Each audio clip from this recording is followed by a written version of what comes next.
Sa pagpapatuloy ng bail hearing sa kasong malversation ni former Senator Bong Revilla, muling lumutang ang pangalan ni former DPWH Secretary Maria Catalina Cabral.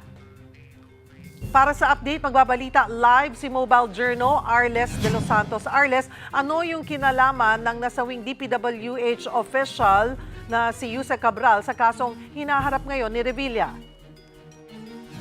Yes, Cheryl, lumalabas nga sa bail hearing ni former Senator Bong Revilla na mismong si dating DPWH Undersecretary Maria Catalina Cabral ang nag-utos na maipasok sa budget ang proyekto na ngayon ay sentro ng malversation case ni dating Senador Bong Revilla. Bitbit ang original at certified true copy iprinisenta ng DPWH Division Chief of Planning Services Engineer na si Peter Paul Cortez sa 3rd Division ng Sandigan Bayan ang listahan ng mga proyekto na si Revilla umano ang proponent. Aniya na ipasok ang mga proyektong ito sang-ayon sa direktiba ni Cabral at sa koordinasyon ng naturang Engineer Angelo Domingo mula sa Programming Division ng DPWH na siya namang coordinator para sa mga senador. May pangalan ni Revilla ang mga papeles pero wala itong pirma. Wala rin umanong receiving copy o transmittal copy ang mga dokumento. Sa orihinal na NEP budget ng DPWH na ipinasa sa Kongreso, wala umano ang proyekto pero inihabol ito sa errata na ipinasa noong September 2025 na lumusot naman sa 2025 GAA.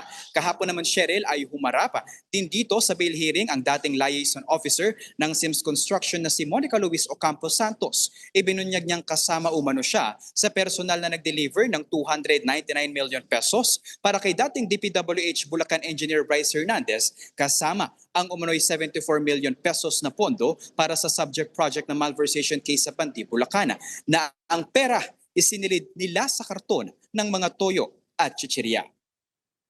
Cheryl, hindi sumipot dito sa bail hearing ng Sandigan Bayan 3rd Division si dating Senador Bong Revilla matapos itong payagan ng korte dahil bibisitahin daw ito ng kanyang mga anak na lilipad patungo sa ibang bansa. Mamayang hapon naman, Cheryl, ay inaasahan na ihaharap ng prosekusyon ang isa pa nilang testigo na si Jose Jason Cruz. Habang sa Webes naman, Cheryl, ay inaasahan natin ang pagharap dito ni dating DPWH Undersecretary Roberto Bernardo na isa sa mga nagdawit at nagdiin kay dating Senador Bong Revilla sa flood control scam. Yan muna ang latest. Cheryl. Maraming salamat, Mobile Journal Arles de los Santos.